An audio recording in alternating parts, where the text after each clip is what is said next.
Hello everyone, how are you doing? This is MD Tech here with another quick tutorial. In today's tutorial, I'm going to show you guys how to turn on high contrast mode on your Windows 11 computer. So this should hopefully be a pretty straightforward process, guys, and without further ado, let's go ahead and jump right into it. So all you have to do is right click on the Windows Start button, and then you want to select Settings. Select the Personalization tile on the left. And then on the right side, you want to select colors. Go ahead and left click on that. And then scroll down again where it says contrast themes. Go ahead and left click on that. You can also search for contrast themes in the search as well.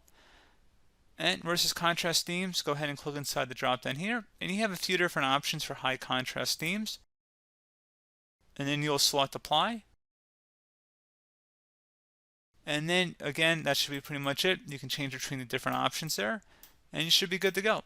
So pretty straightforward process. Do hope I was able to help you out, and I do look forward to catching you all in the next tutorial. Goodbye.